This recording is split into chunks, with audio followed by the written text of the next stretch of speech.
In the annals of war history, few conflicts are as personal as ideologically charged, or as devastating as the battles waged by Doctor Doom against the Avengers. This isn't just a supervillain trying to conquer the world. This is a monarch, a genius, a sorcerer, fighting for his vision of a perfect, orderly planet, a vision he believes only he can bring to fruition. And standing in his way, time and time again, are Earth's mightiest heroes. The conflict often begins not with a frontal assault, but with a whisper. A subtle manipulation of global politics, a technological gambit that destabilizes economies, or a dark pact with mystical forces that tears at the fabric of reality. Doom is a master strategist. He rarely engages in a fight he hasn't already planned 10 steps ahead. His initial salvos are designed to test the Avengers, to sow discord among them, and to exploit their individual weaknesses. He knows Tony Stark's arrogance, Captain America's unwavering idealism, and Thor's divine responsibilities. He uses this knowledge like a surgeon's scalpel. From his sovereign nation of Latveria, a country both feared and by its citizens revered, Doom launches his grand campaigns. Latveria is his fortress. Its borders are protected by an army of advanced Doombots and impenetrable energy shields. Any incursion by the Avengers is a declaration of war against a sovereign state. It's creating a political nightmare that ties the hands of international bodies, and even S.H.I.E.L.D. This is Doom's home field advantage, and he uses it brilliantly. One of his most famous assaults involved harnessing cosmic power, something he has a dangerous affinity for. Remember when he stole the power cosmic from the Silver Surfer? He didn't just fight the Avengers. He humiliated them, brushing aside their combined might with a flick of his wrist. It took the cunning of Reed Richards and the entire Fantastic Four to even the odds, highlighting a crucial point. Defeating Doom often requires more than just raw power. It demands intellect, strategy, and sometimes a desperate, unforeseen gambit.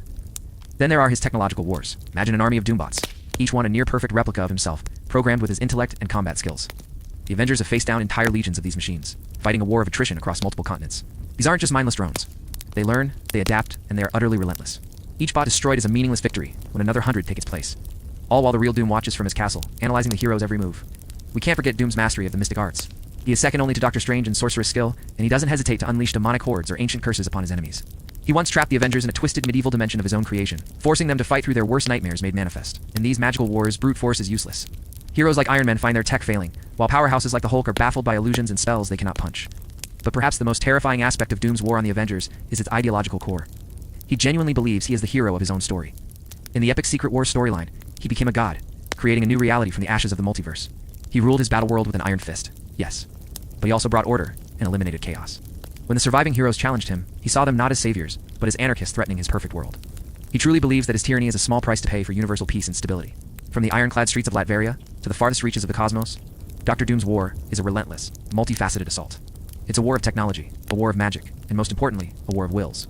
He forces the Avengers to question their own methods and the very nature of heroism. Is a flawed freedom better than a perfect tyranny? That's the question Doctor Doom poses every time he declares war. And it's why his conflicts are among the most compelling in all of comic book history. Thanks for watching, everyone. If you enjoyed this deep dive into the history of villainy, make sure to hit that like button and subscribe for more content. Let me know in the comments which villain's war you want to see explored next. Catch you in the next one.